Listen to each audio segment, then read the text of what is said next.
Quant à nos compatriotes de la diaspora, je salue une fois de plus leur apport inestimable à l'œuvre de construction nationale. Le gouvernement lancera un vaste programme de recensement des Sénégalais de l'extérieur pour mieux valoriser leur potentiel grâce à des programmes adaptés. Dans cette perspective, nous mettrons en place une haute autorité de la diaspora, un organe consultatif rattaché à la primature pour conseiller le gouvernement sur les questions touchant aux Sénégalais de l'étranger. Les associations de la diaspora les plus représentatives y seront représentées et la durée de validité du passeport sera étendue à 10 ans.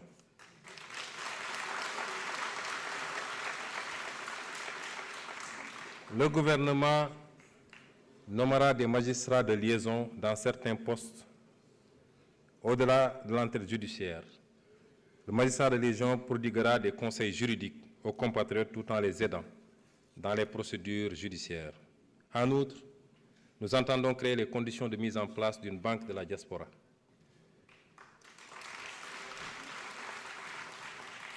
Nous appliquerons le principe de réciprocité pour la délivrance de visas aux ressortissants de certains pays.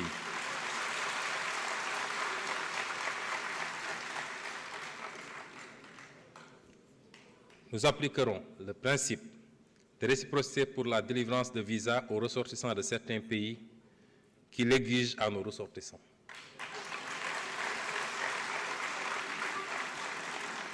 Je rappelle que si la suppression de la procédure des visas biométriques payants est entrée en vigueur le 1er mai 2015, les textes législatifs et réglementaires l'instituant n'ont pas été abrogés subséquemment. Il s'agit dès lors, tenant compte de l'expérience précédente, de bien en cerner les faiblesses avant toute décision, notamment celles liées aux impacts éventuels sur le tourisme, les lenteurs dans la délivrance des visas, ajoutées à la disponibilité des moyens matériels et humains dans les aéroports et postes frontaliers terrestres du Sénégal. D'ores et déjà, nous engagerons des discussions avec les pays relevant des catégories B et C afin d'exiger en retour le visa gratuit pour les ressortissants sénégalais sur la base du principe de réciprocité.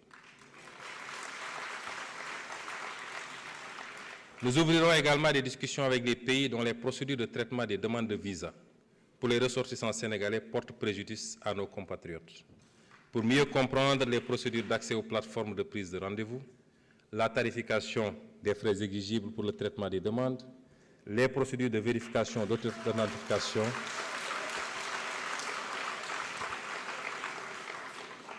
la tarification des frais exigibles pour le traitement des demandes, les procédures de vérification d'authenticité et de transmission des documents d'état civil.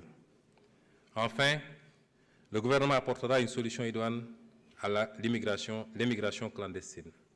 D'abord par la mise en œuvre d'une politique de développement et de lutte contre la pauvreté portée par la Vision 2050, ensuite par le renforcement des dispositifs de lutte contre la migration irrégulière, en multipliant les contrôles et en renforçant les sanctions, mais également par la promotion d'une migration régulière en partenariat avec les pays d'accueil et de transit des migrants, ainsi que le soutien aux initiatives de retour volontaire et à la réintégration. Il s'agira de lutter avec la même détermination aussi contre la migration irrégulière de nos ressources naturelles et financières du fait de contrats léonins dans les secteurs miniers, pétrogaziers et halieutiques, dans l'attribution de marchés publics et de biens, services et infrastructures à des intérêts étrangers. Monsieur le Président de l'Assemblée nationale, Mesdames et Messieurs les honorables députés, chers invités, nous allons accompagner tous ces programmes de quelques réformes clés dont certains ont déjà été cités lors de mes développements. Les programmes de développement économique et social durable que je viens de retracer ne peuvent aboutir que si nous réussissons au préalable à consacrer fermement la bonne gouvernance et la transparence dans la gestion publique dans notre pays. C'est le seul moyen de restaurer la confiance entre les populations et leurs dirigeants. Cette confiance sera d'abord bâtie sur l'indépendance de la justice, qui sera protégée des interférences du pouvoir exécutif. Le système judiciaire occupera la place qui aurait toujours dû être la sienne à l'avant-garde du combat contre la corruption, contre le détournement des deniers publics et pour la protection des droits des citoyens.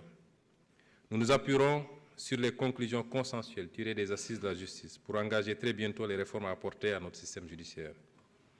La participation accrue des citoyens dans la gestion publique par la matérialisation d'une véritable démocratie participative au niveau central comme au niveau local renforcera également l'adhésion des citoyens aux institutions de la République.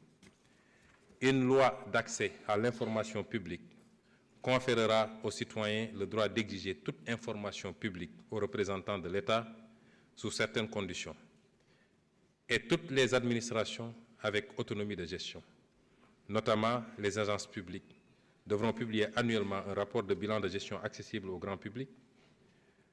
Les rapports d'audit de la Cour des comptes seront également mis à disposition du public dès leur présentation au président de la République pour enrichir le débat démocratique par la connaissance de faits avérés relativement aux modalités de la gestion publique.